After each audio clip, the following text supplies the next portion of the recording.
دیا sector 8C کی رہائشی صبا نامی خاتون نے 8 سالہ بیٹی مریم کو مبینہ طور پر چوہے مار دوا پلانے کے بعد منہ پہ تکیہ رکھ کر قتل کر دیا۔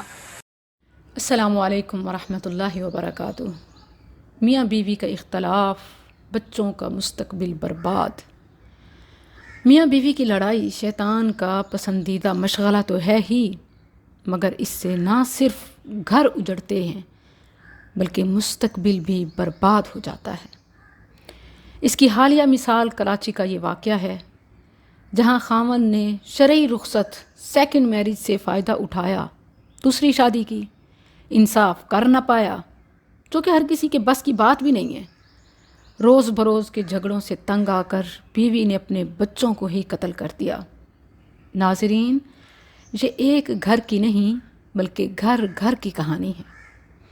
کہیں فزیکلی مرڈر ہو رہے ہوتے ہیں تو کہیں مینٹلی، کہیں پہلی بیوی بچے زندگی سے محروم ہو جاتے ہیں جیسے یہاں ہوا، تو کہیں خوشیوں اور سکون سے محروم ہو جاتے ہیں۔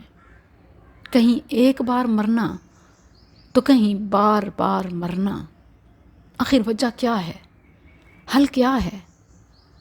جہاں تک وجہ ہے تو اس میں کوئی ایک نہیں بلکہ دونوں کردار برابر کے قصوروار ہیں، برابر کے مجرم ہیں۔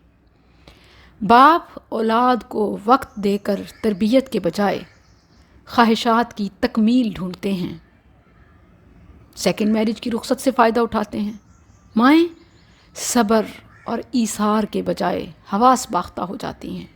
نہ کوئی سمجھنا چاہتا ہے، نہ کوئی سمجھانا چاہتا ہے۔ ہر کوئی اپنے آپ کو ہی حق بجانب سمجھتا ہے۔ کسی کو اولاد کا کوئی مستقبل عزیز نہیں ہے۔ خود شہوت کے مریض بن رہے ہیں اور اولاد کو ذہنی مریض بنا رہے ہیں۔ جائز جائز جائز، اس جائز کی تکمیل نے انسان کو برباد کر دیا ہے۔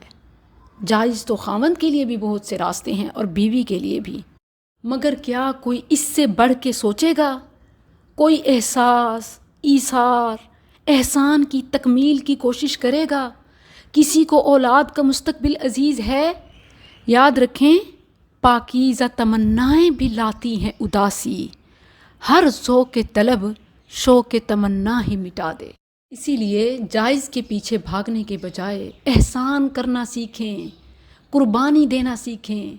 یاد رکھیں، احسان کرنے والوں کی اللہ قدر کرنے والا ہے۔ ان اللہ یحب المحسنین۔ آج احساس مٹ چکا ہے، ایثار مٹ چکا ہے، قربانی کوئی نہیں دینا چاہتا، ہر ایک کو اپنی نفسانی خواہش عزیز ہے۔